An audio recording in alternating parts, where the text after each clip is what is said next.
নমস্কাৰ বন্ধুসকল, মই আজি আপোনালোকক সংগম সময়সীমা কেনেকৈ আপোনাৰ দীঘলীয়া কৰিব পাৰে সেই বিষয়ে কেইটামান টিপছ আপোনালোকৰ মাজলৈ আগবঢ়াম। বিশেষজ্ঞসকলে মত পোষণ কৰা মতে নিৰামিষভোজী মানুহে আমিষহাৰী মানুহৰ তুলনাত বেছি সময় সম্ভৱ কৰিব পাৰে। নিৰামিষভোজী মানুহৰ ষ্টেমিনা বহুত বেছি।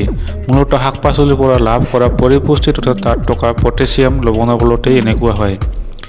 সংগম কৰাৰ আগমুহূৰ্তত আপুনি এটা কল খালে ই আপোনাৰ পাৰফৰ্মেঞ্চ ভাল হোৱাত সহায় কৰিব, কিয়নো কলত যথেষ্ট পৰিমাণে পটেছিয়াম লৱণ থাকে। তাৰোপৰি কল গ্লুক'জৰ উৎকৃষ্ট ভঁৰাল, গতিকে আপোনাক দীৰ্ঘ সময় টিকি থাকিবলৈ কলে বহুত সহায় কৰিব। 2 নম্বৰত আছে দৈনিক একোটা আমলখি খোৱা কৰক। ইয়াত যথেষ্ট পৰিমাণে আইৰণ আৰু জিংক লৱণ থাকে, ফলত আপুনি বেছি সময়লৈ সম্ভৱ কৰিব পাৰিব। 3 নম্বৰ আছে সেই ধৰণে যৌন মিলনৰ সময় অলপ আগতে জিংক আৰু গ্লুক'জ সমৃদ্ধ ষ্ট্ৰবেৰী খালেও হয়।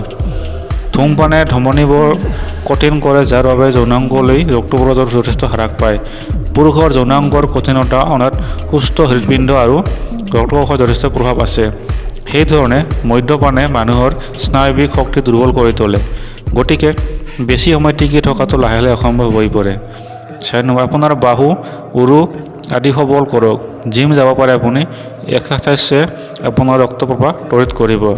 প্ৰস্ৰাৱ কৰোঁতে অলপ কৰি বন্ধ কৰি দিব চেষ্টা কৰক, আকৌ কৰি আকৌ বন্ধ কৰক, ৰিপিট কৰক। ই আপোনাৰ কণ্ট্ৰল কেপাচিটি বঢ়াব।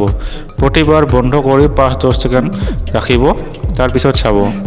যৌন মিলন বা হস্তমৈথুনৰ সময়ত যেতিয়া আপুনি ভাবে এক্সট্ৰিম পইণ্ট, সকলো কাম বন্ধ কৰি অলপ সময় ৰৈ পুনৰ কৰক। বেছি সময় থাকিব পাৰিব আৰু কণ্ট্ৰলিং কেপাচিটি লাভ কৰিব।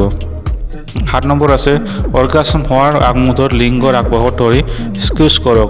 ই ৰক্ত প্ৰবাহ পিছফালে কৰিব আৰু বেছি সময় থকাত সহায় কৰিব। 8 নম্বৰ যোগাসন আটাইতকৈ প্ৰামাণিক আৰু নিশ্চিত উপায়। ভুজাংগন, পশ্চিমাসন, অৰ্ধমস্তক নিয়ন্ত্ৰণ আদি অভ্যাস কৰক। দৈনিক 7-8 ঘণ্টা আপুনি হওক।